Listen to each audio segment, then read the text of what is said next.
Good evening, this is BelGeode, and we are back with some more X-Plane 11.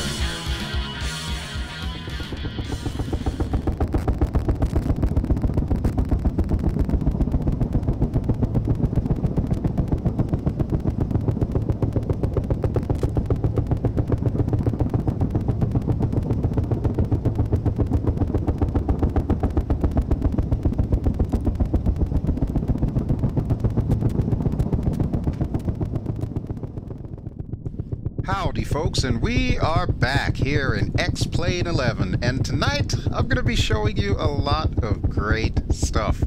First and foremost, you may notice that we've got like a little baggage cart going along here.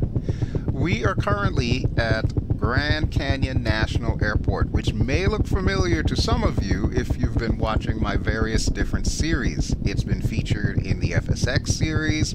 It's been featured in Aerofly FS2, but I haven't really shown it here in X-Plane because I wasn't really pleased with how X-Plane has it rendered. Well, that's all changed tonight. Not only am I going to be showing you some free airports, this of course being one of them, but I'm also going to be showing off ForkBoy's Orthophoto scenery package that goes with the Grand Canyon. There's actually two of them. There's the regular one for Arizona, and then superimposed on top of it is going to be the high definition one for the Grand Canyon. All the links to everything is going to be below, including our chariot for this evening, this aircraft, which should definitely be familiar to all of you. This is, of course, the AOA Simulations fabulous MV-22 Bravo Osprey version 1.5. Now, I know what you're probably thinking. Well, what's so significant about version 1.5? A lot, my friends. A lot. This thing has had so many updates to it over the last few weeks. It's been crazy trying to keep up with them. The developers have been sending me stuff to test out, and quite frankly, because of my busy schedule, I haven't been able to test all of the versions that they've sent. But this is the final cumulative version, which should be in the stores right now. If you don't have this thing, I highly recommend you purchase it. If you do have it, you're going to want to go to the xplane.org store and download the updated version 1.5. It should be in your accounts. I won't teach you how to do that. You should pretty much know how to do that by now. So what are the things that have changed in this? Well, honestly, quite a lot to mention here. You there? Hold on a second. Want Daizy gas? No thanks, sir. We already have gas. You sure you don't want Daizy gas? I got Daizy gas. No, sir. No, I don't want the gas. No, I'm good. You can back off of my Osprey now. That's great. Fine. Jeez, these gas people. All right, where was I?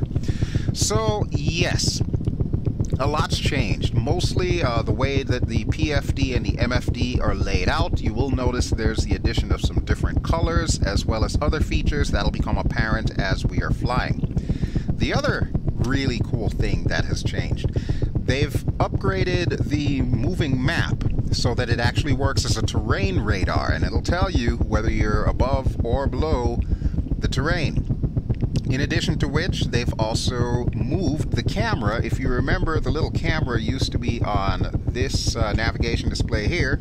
It now shows right here on the central display, and I'm going to turn that on in a second here. Let me just go through everything. Alright, so that's our fuel page. Our range is fluctuating right now. I'm not sure if that has anything to do with the wind that's blowing or what. I don't know what the reason is behind that, but that's a thing. And we've got our page that's got all our lights. You can see all of our doors are closed, so we're good to go there. Our ICAS, which shows us how the engines are performing. They're just idling right now, so everything is good. And here is the moving map. Now, you may notice that it looks a little bit weird.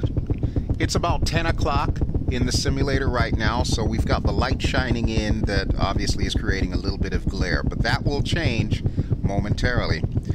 And then if we go to the CDU page, I won't be actually using the CDU. I still haven't yet used the CDU in this thing, but the reason why I put it here is because when you click on this little knob right here, ta-da! it will turn on the camera. And this thing is really cool. This will, of course, allow you to do precision vertical landings because it'll automatically switch to the top-down view whenever you're coming in to land. And oh, look, there's a Ferrari out there. I've never seen that before. That's pretty cool. Okay. But yeah, normally it'll show you the front view. You'll also notice at the bottom it says sun. If you have it pointed where the arrow is directly up the 12 o'clock position, this screen will black out for some reason. I'm not quite sure why that happens, but the developers do suggest when you're coming in to land, especially vertically, try to keep the arrow pointing down to the 6 o'clock position, and then you'll be able to see what's below you. It also shows you useful things like the wind as it's currently blowing, and it'll even show you your descent, your rate of descent on this screen as you're coming down. Because you figure if you're coming down vertically, you're probably going to want to focus on that screen pretty much. Okay, so we'll keep it on that for a while. We'll probably switch it to the terrain map in a moment, but I'm thinking we should probably get going. Let me just tell you what we are going to be doing. So, we are here on a nifty little X-pad. We are at Grand Canyon National Airport. We're going to be doing some shenanigans and following the canyon a little bit, and then we're going to come in at L50, which I believe is called Tuweep Airport.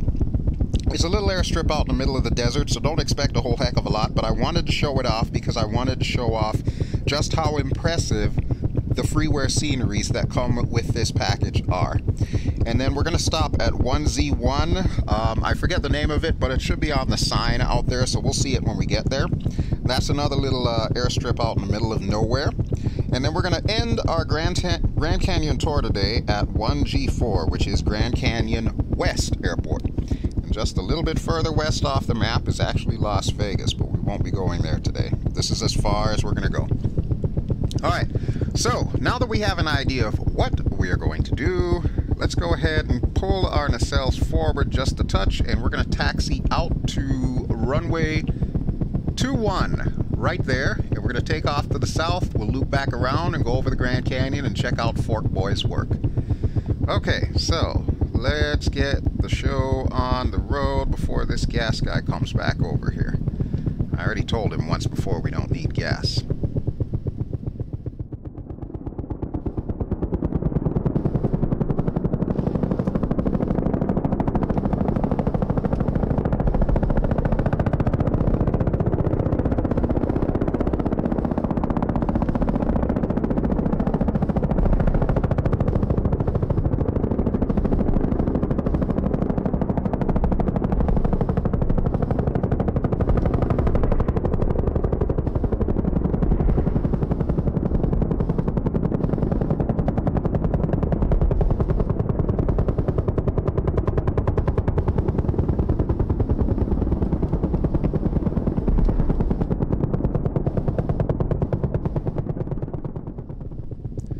Okay, so we made it to the runway in a timely fashion and got out of the way of the gas truck, so that is always a good thing. So we'll pull our nacelles forward. I'm going to want it about 60 degrees as usual for a STOL or short takeoff. 59 is good. You know what? That'll work for me. Okay, now the other major thing that I want to show you guys, and this is the one that I'm really the most excited about. You will notice on the PFD it now says the letters VR. If you have Track IR instead of VR, it will say Track IR. And then in addition to which, you see the little button on the right that says HMD. Guess what happens when I push that button? Ta-da! Yes, folks, this is an absolute first for X-Plane. What you are seeing, AOA Simulations has come up with a virtual headset HMD. So you've got a HUD in this thing that moves with your head. Now, there are a couple of disclaimers that I need to throw out there because, of course, you're watching this as a video on YouTube. First disclaimer, remember that X-Plane records in VR off of one eye. So what you're actually seeing is from my left eye, which explains why the HUD itself looks to be to the right of the screen. When you have a VR headset on, it's totally different. It's smack dab in the center of your vision, and it just fits perfectly. You don't have to squint to see it. You don't have to go cross-eyed. It's just perfect. And they agonized over this to get it right. Now, the other disclaimer that I do need to make you aware of, you will notice that it may appear a bit pixelated on the screen.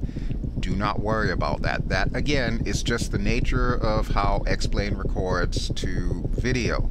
It has nothing to do with what it actually looks like when you're wearing the virtual headset, the Oculus Rift or the HTC Vive or whatever headset you happen to have. It looks fine. You can take my word for it. I promise you that.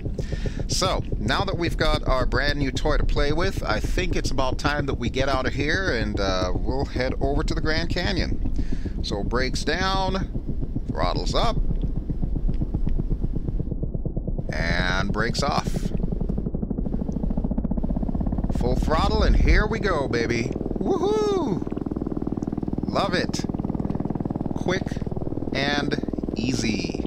Alright, let's get our gear up. This thing has a lot of get up and go. Some of the changes that they made to it improved its power performance as well as its flight dynamics. Don't get me wrong though, it is still a squirrely bird, so it's still going to keep you on your toes basically whenever you're trying to fly this thing. But you know what? That's part of the fun of it, so I really appreciate that. Alright, let's get our nacelles down to 0. You'll notice on my HMD it will also tell me my tilt angle. That is a beautiful thing. Okay, so we'll wait till we get up to speed, and we'll wait till we pass the runway, and then we're going to make a left-hand turn and head the other way. In the meantime, I'm going to trim us up a little bit here. So that way we're gaining altitude instead of losing altitude. And we'll go to the outside view for the turnaround.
Okay, so now we can start trimming her back down a little bit here. You'll notice that we're at about 12,000 and change.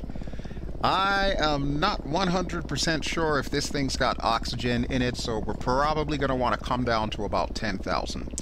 But since we've got the lovely Grand Canyon coming up ahead, you know what we're going to end up doing, so altitude is not really going to be a problem. So what you're seeing right here is, of course, ForkBoy's Orthophotos. If you've never heard of ForkBoy, he's actually taken the time to go through the entire United States and give it to us in large chunks. So instead of you doing the actual work on Ortho 4 XP, ForkBoy has done it for you. And let me tell you folks, he's done an absolutely tremendous job. Now, it's not as intuitive as you might think. It's not just simply drag and drop. Whenever you download any of the packages that he has, you will need to convert the actual terrain files, in other words, the pictures of what you're seeing right there, to a format that can actually be used in X-Plane. However, he does have a free program that he recommends from another guy that you can also download, and it will allow you to convert all of the pictures into something that can be visually displayed here in X-Plane. So this is the end result. This is what it looks like, and I believe this is all zoom level 18 or zoom level 19. So this is really as good as it gets, and it's amazing. I am totally in love with this area in X-Plane. I never used to want to fly here before because I just thought it looked like crap.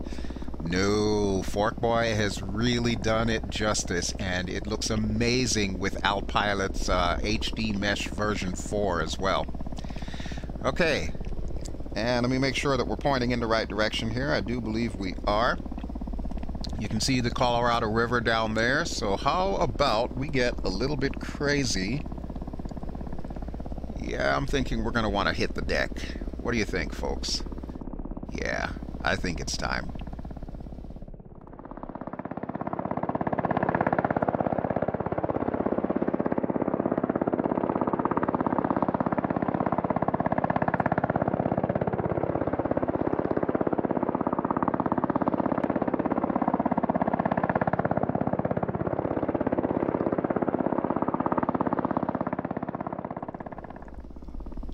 Okay, let's see if we can find the river and then follow it. Looks like it is right down there, so I'm going to decelerate a little bit. You'll notice on both the helmet-mounted display and on the PFD it currently says decel. That's a little trick that most people do not know is included with this Osprey. The Osprey in real life does not have speed brakes, but since AOA Sims wants to make sure that you're flying safely and not overstressing your aircraft, they've taken the creative liberty of adding speed brakes to it. So you can actually bind that to whatever speed brake button you happen to have handy, whether on your stick, your HOTAS, or just a key bind. And you can utilize that in this thing to keep the speed below 315 knots. So here we are in the middle of the Grand Canyon, and we're just going to take a few moments to do a little bit of outside montage as I run through the canyon and do some shenanigans.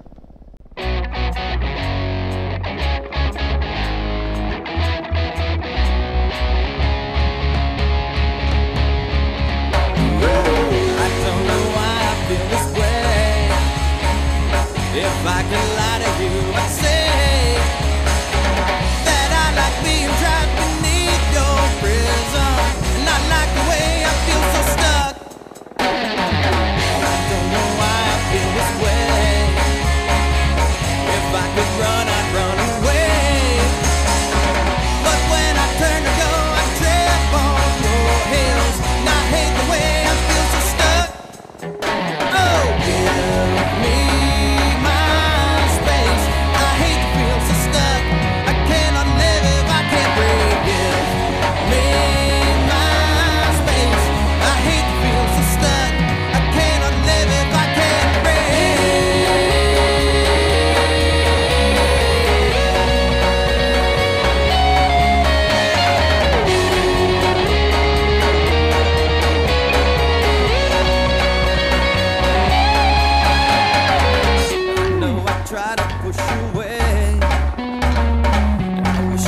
decide today, but I like being trapped beneath your prison, and I like the way I feel so stuck. Give me my space. I hate to feel so stuck. I cannot live if I can't breathe. Give me my space. I hate to feel so stuck. I cannot live if I can't breathe.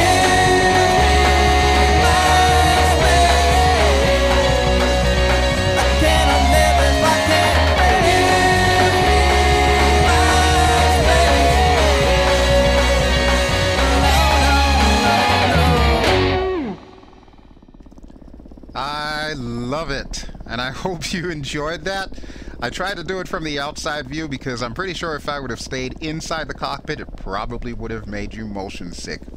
But let's talk about this HUD here for a moment. Like I said, this is pretty much groundbreaking. No one else has ever come up with a helmet-mounted display for X-Plane 11. And this one just works flawlessly. So one of the little idiosyncrasies that you will notice with this thing, while the horizon is in fact mimicking what the horizon's actually doing, you'll notice the boxes that contain my altitude, my airspeed, and my heading will all stay the same. Now that was a design decision that I actually recommended that they keep, because I kind of like having those boxes exactly there to give me a proper point of reference. Besides which, I don't want to be trying to read numbers upside down, you know, it just doesn't work whenever I decide to do a barrel roll or something. But as you can see, everything is working great. It's giving me my radar altitude right at the bottom there. It's telling me where the terrain is in relation to what altitude I am at. It'll even tell me when I have my gear up or down. So as long as you are making sure to pay attention to what's going on the HUD, you really shouldn't run into a problem. Okay, and let's see how far we've gotten. We really haven't gotten too far, but by the same token, I really don't want to put this thing through a lot of loops and rolls and everything while inside the canyon. So what I'll do is I'll point us towards our next destination, and we'll actually get out the canyon and fly at about 10,000 feet. So that'll give you a little bit of a rest. Hopefully you won't have to use the barf bag. Yeah, check out this amazing scenery. I have not seen the Grand Canyon look this good since Aerofly FS2. And you know how I feel about Aerofly FS2. I think that is really the tops, but this really takes the cake here.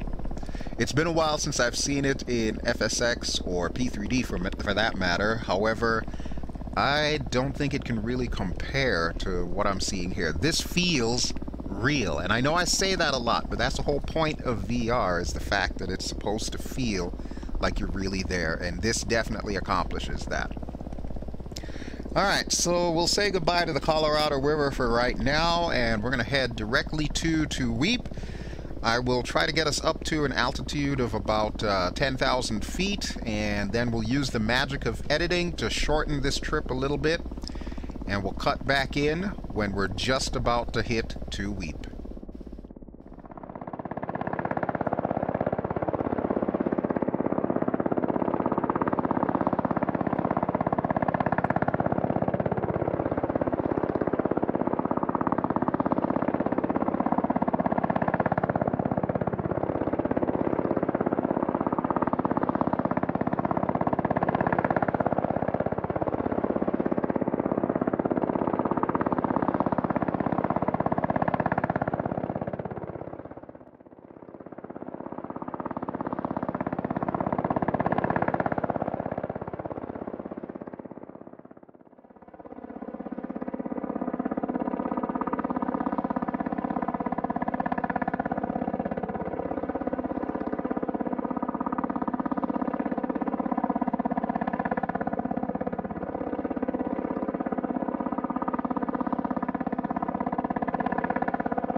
Alrighty folks, we are back and we are just about to cross the little mesa here that is the dividing point between us and Lima 50, otherwise known as Weep.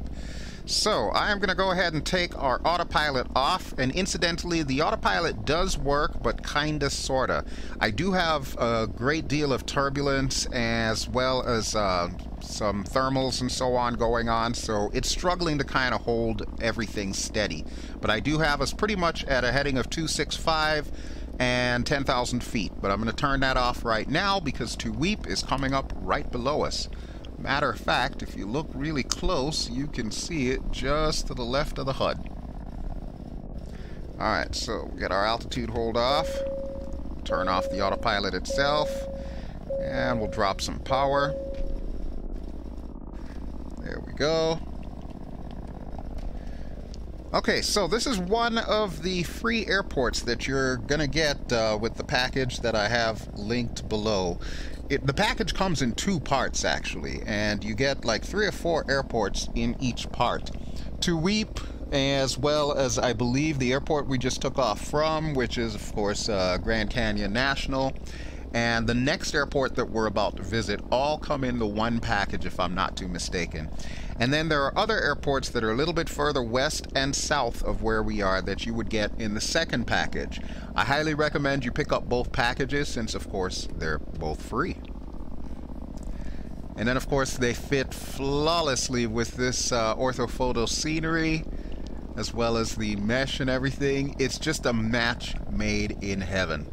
So we're going to check out Tuweep here. As soon as I lose a little bit more airspeed, we'll drop our speed brakes a bit, because I'm going to need to get it below 160 before I can start raising the nacelles. Might also want to do one of those tactical approaches, as the Blue Angels call it. So there we go. We're pretty much going to dive to the deck. There's the airport that we're going to. You can see it pretty much just behind the HUD there. Alright, there we go. Okay, so this is going to happen really quickly here. So we're going to go to the outside view.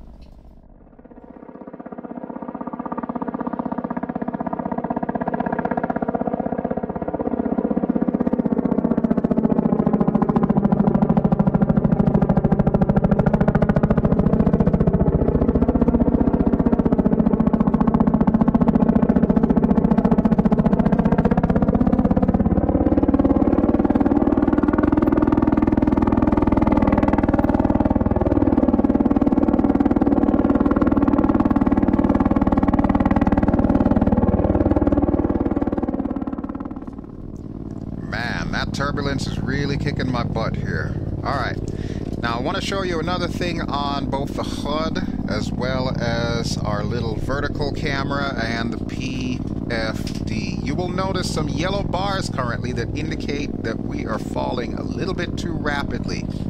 That is our descent meter, as I like to call it. I don't remember what the official name is that AOA Sims calls it, but that's what I call it. It's my descent meter. So you've got basically a visual cue that will tell you at a glance whether or not you're going to fall out of the sky and get into VRS. And it's pretty well modeled, so you'll see that it goes from green to yellow, which is, of course, the beginning of the danger zone. Once it gets to red, you are in danger of getting into vortex ring state. And we all know that is a bad thing.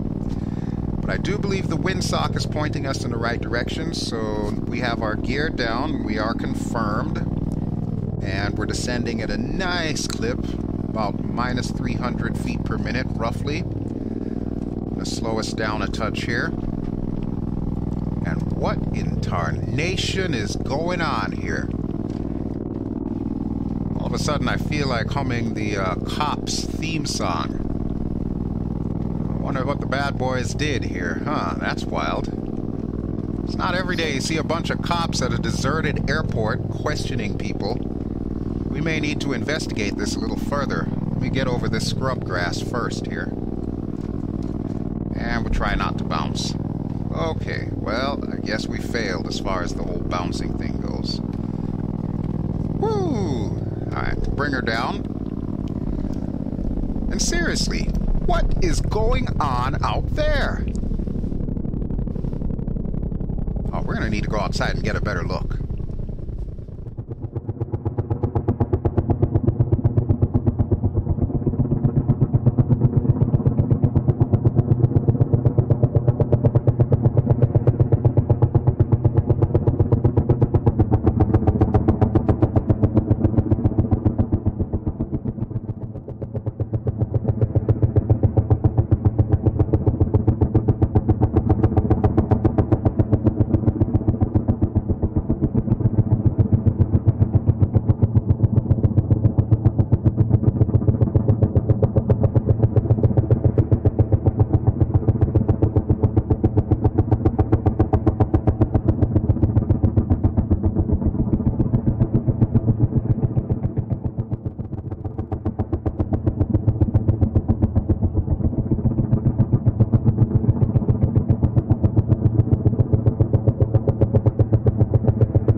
Yeah, I'm really not quite sure. I want to know exactly what's going on here. But let me turn off the HUD for a second. So we really don't need it while we're landed. That is some craziness. I don't know if they use this strip to like transport drugs or something, but there's something going on here. Alright, well, we don't want to keep antagonizing the police, so let me turn off my camera and I'm going to set it to our nifty little terrain map for the duration of the flight. And we are going to get out of here. Our next stop is going to be 1 Zulu 1. So we'll check that airport in a second. Let me just go ahead and get us airborne.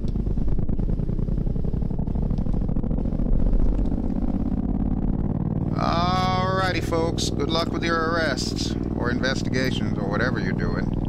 Notice there's a limo out there too. I don't know what's going on. That's kind of crazy. Alright, let's get our gear up. Let's get our HUD back on. You'll notice in the lower left corner, it just flashed gear up. That was what I was telling you about before. Since we're still in vertical mode, let's get ourselves on a proper heading, and we'll just go over these mountains here. I think that little channel between the mountains is what we're looking for, so we'll go forward. Get our nacelles down and get our speed up. This should be great. Alright, so this will be a short hop over to the next airport, but you can see how it is currently represented on the terrain map. So you've got your greens, which is stuff that's below you. You got your yellow, which is roughly close to your altitude. And then, of course, if it says red, it is definitely higher than you are. As I'm sure you can see, we've got some red coming up right there. So that's going to make life interesting. I should be able to skim just over the top of this, however, so we'll try to make it as quick and painless as possible. And of course, we're going to do it from the outside.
Okay, so we are just over the mountains, and if you look to the left, you should see our next stop. That is the airport that we're coming into.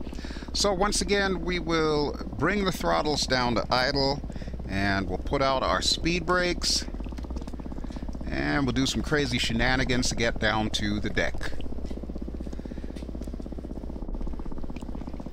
Alright, this one's going to get a little bit interesting because we got a little higher than I would have liked, but I felt that it was going to be shorter this way instead of going back out towards the Grand Canyon and then turning around and coming in.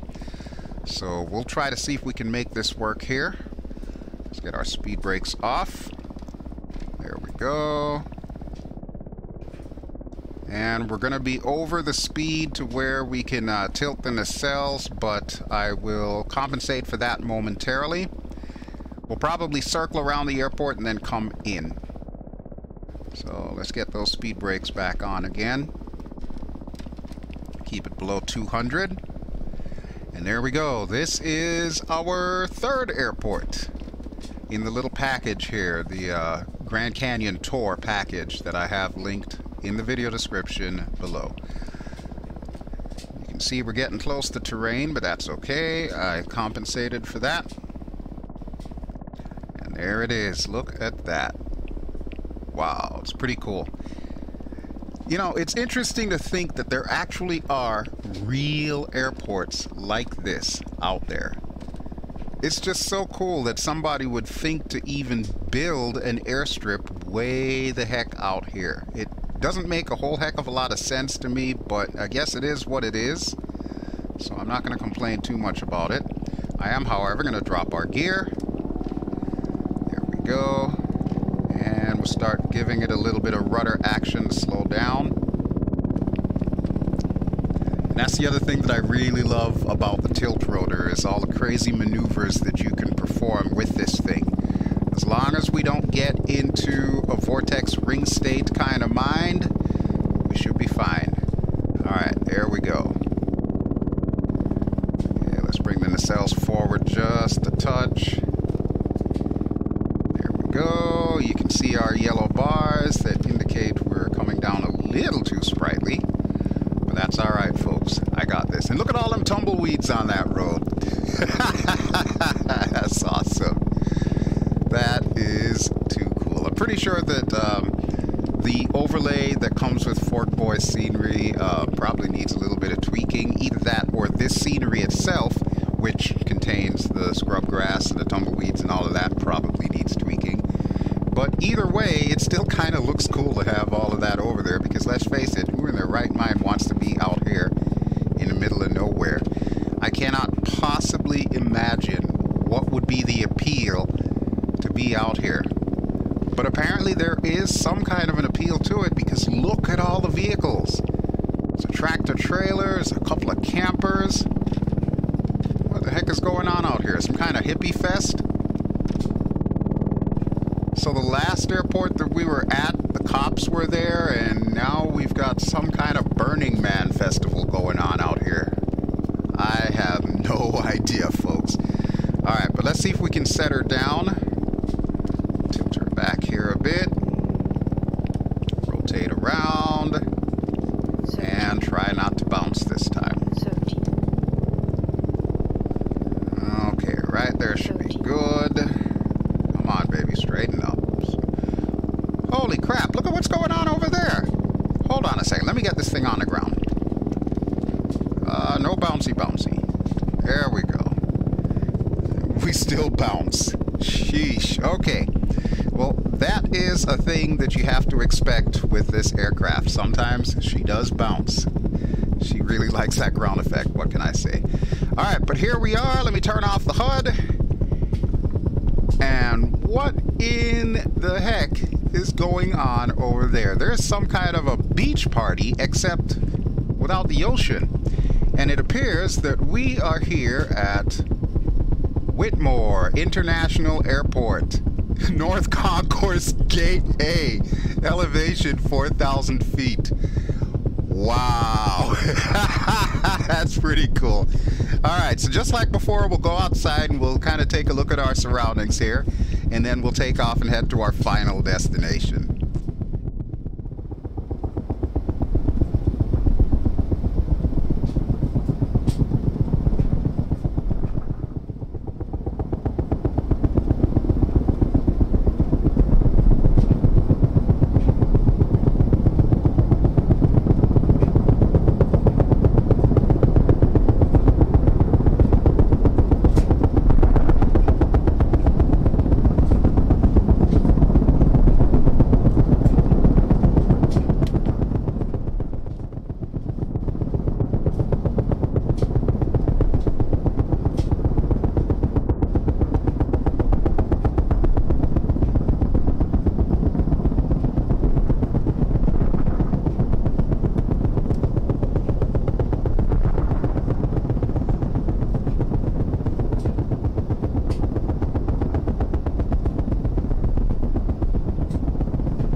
I gotta admit, as weird as it may seem to have a bunch of people out here in the middle of nowhere, this is pretty cool.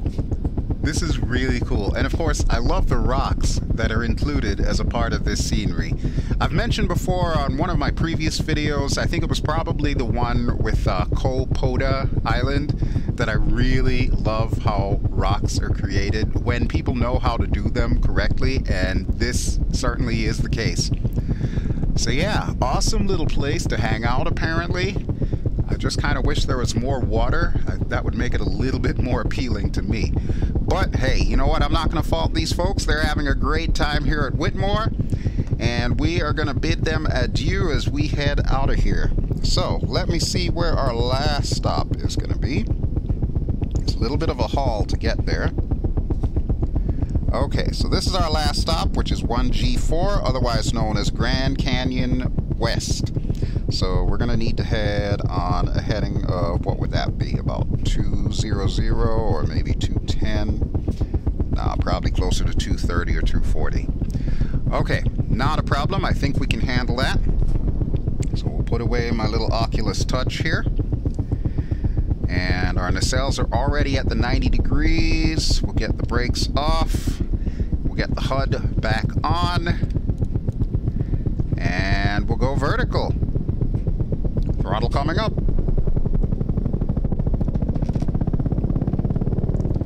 Alrighty folks, enjoy your day out in the desert. Hope you have a lot of fun. We get our gear up. There we go, gear is coming up. And you can notice on the little terrain map that the colors will start changing momentarily as we get a little bit higher up. It'll change from the red to the yellow to the green once we're above everything. I'm thinking we should probably bring it up to about 8,000 or 9,000 feet for this last leg. I'm just going to be using our little X-Pad here to determine what is going to be our proper heading. We'll probably head south for now towards the canyon, so we'll drop our nacelles once more. And we'll watch as they come down. There we go. We are transitioning to forward flight. Once again, it is a beautiful thing. Now, the other thing that you're going to notice whenever you transition the nacelles from vertical to forward and vice versa, that the audio will change. This thing is now running F-Mod for its sounds. So as a result, you will get like a different experience depending on how you have this aircraft set up. And you'll have to forgive me because I'm still fighting turbulence and thermals here, so I'm going to be trimming us up and down quite a bit here. Alright, but I'm going to give us full throttle here so that way we can get back up to cruise speed, which is roughly around 270-ish. Might be a little bit less than that, but I find that I'm most comfortable flying at around that speed here. Alright, so we'll check the map really quick. Okay, I think I have an idea as to where we're going. I need to watch my descent rate, however. Alright, there we go. Okay, so we will take another look at the Grand Canyon as we pass over it, but first let me swing us out a little bit to the right. And then we will go back to the outside view to take another look at the Colorado River and this impressive portion of the Grand Canyon.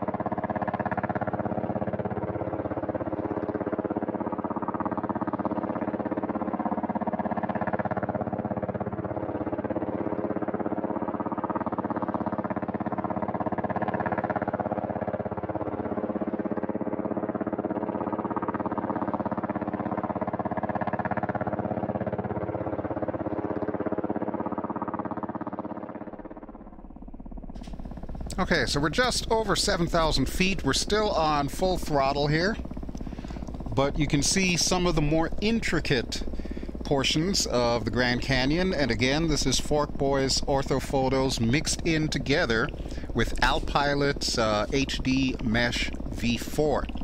Now, quick note, Alpilot has retired from the quote-unquote business of making mesh, so unfortunately this will be the last version of his mesh that we will have, at least until someone else new takes up the mantle and decides to create more mesh for X-Plane, or more detailed mesh for X-Plane.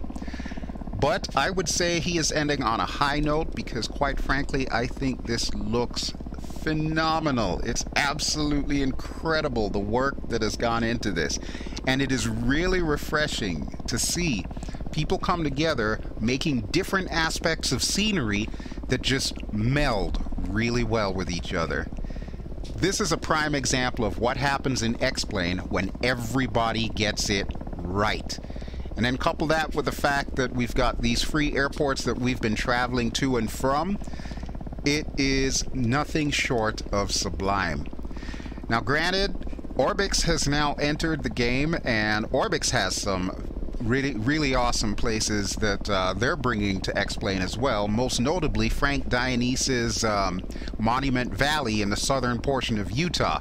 We'll be looking at that in a future video, but I just want to remind you that even though the Orbix stuff is really incredible and of course is payware, this will just remind you that you can still get good stuff for free in X-Plane. And let me tell you, it is so worth it. It took me a few hours to get all the texture pictures converted over for ForkBoy scenery, and it also took me a good while to download the torrent, because you have to download it as a torrent whenever you get any of these scenery packages from ForkBoy. But it is so worth it. The time and effort that you put into it, you can see for yourself what it looks like. It is so worth it. Alright, looks like we've got a little bit of a ways to go before we get there. If I had to guess, I would probably say about 5 or 10 minutes flying time. However, being that I kind of pressed for time here with this episode, we will go back to the outside view, then do the magic of editing, and we'll catch up just as we are about to come in at our final destination, Grand Canyon West Airport.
Okay, we have our final destination down below. You will see the Grand Canyon West Airport. So we are a little bit high up. We're back up at 10,000 feet, which I felt I needed to do to give you a more majestic view of what's going on out there. Let me turn off the HUD for a second here, and we'll just circle around as we descend a bit.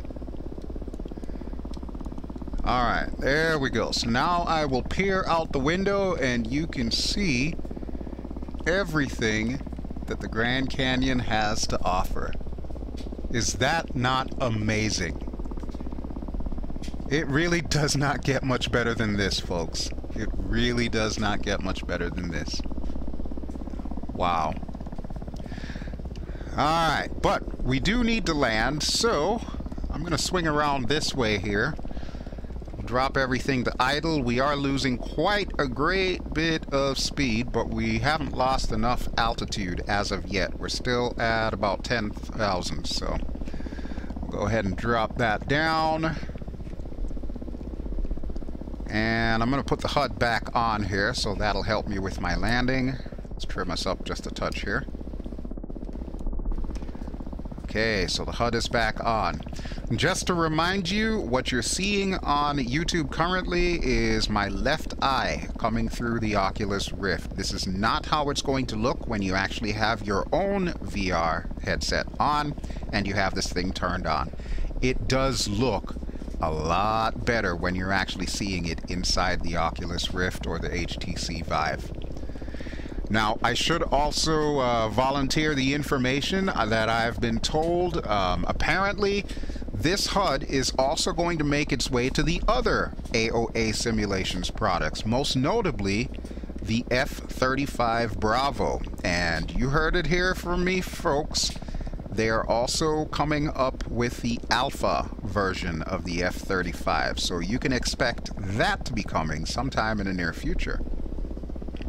So yeah, imagine that, a fighter jet in X-Plane that's got a helmet-mounted display. That's unheard of. I don't even think DCS has implemented their helmet-mounted display for the Hornet as of this recording. So yeah, kudos to AOA Simulations for breaking new ground here in X-Plane. Alright, we're still a little bit high up here, but we're losing an awful lot of speed, so let me get our speed brakes back up. Get our nacelles tilted, and we'll get our gear down. Alrighty folks, strap in. This is going to be a tactical approach, but we are coming into land.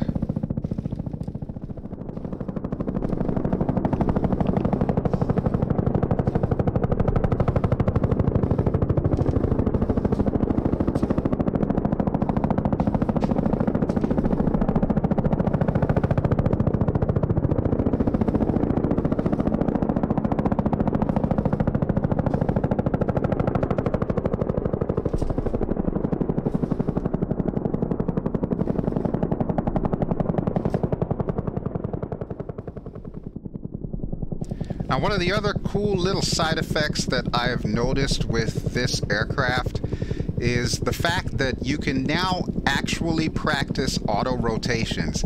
It's a little tricky, I'm not going to lie to you folks. It is definitely a little bit tricky, and I really don't recommend you try this at home, but it can be done. You can do auto rotations with this. I was successful in that endeavor. We're going to avoid that this time around. Even though we're coming down at about minus 1,500 feet per minute, we should still be able to control our descent to the point where we can make a perfect landing on this runway directly ahead of me. Alright, let's see. We're coming in at 1,800, so yeah, we are really steep. I want to keep the nacelles roughly between 60 and 70 degrees. That should do it. I believe this is our runway, so we'll drop a little bit more. And we'll shallow up our descent. Flare just a touch. Give it some power to compensate for the flare. And voila. We're down. Just like that. We are down. How do you like them apples? Alright, now I can turn off the HUD, but first let me put our nacelles to the full vertical position and give it a little bit of power, which will help slow us down quickly. And we'll also turn off our HUD, because I don't think we'll need it while we're on the ground. Alrighty folks, so welcome to Grand Canyon West, and I sincerely hope that you've enjoyed my little tour of the Grand Canyon, utilizing all the various free scenery options that we have available to us for this area of the world. I can't say enough good things about it. ForkBoy has done an incredible job. Alpilot always does an incredible job. And even the developer whose name I'm currently forgetting that came up with this airport and all the other airports that we've seen in the two-part scenery package that we've been flying through did an amazing job. Couple all of that together with our chariot, the AOA Simulations MV-22 Bravo Osprey, and this has been one incredible journey that I'm glad to have shared with you this time around. But that will do it for me as we go ahead and taxi in. I want to thank you as always for watching. Don't forget that all of the links to everything that I have showed you is right below in the video description, so be sure to pick up everything, including this Osprey. You will not regret it, I promise you that. So thanks again for watching. This has been BelGeode. I have been flying in X-Plane 11.26. And I will be back with some more X-Plane goodness at some point in time in the near future. In the interim, don't forget to like this video. Don't forget to subscribe if you haven't already done so. And if you feel like it, go ahead and share this video and spread the word about all the really amazing free stuff that's available for scenery in this part of the world. Alrighty, folks. Thanks as always for watching, and I will catch you on the next one. Ciao!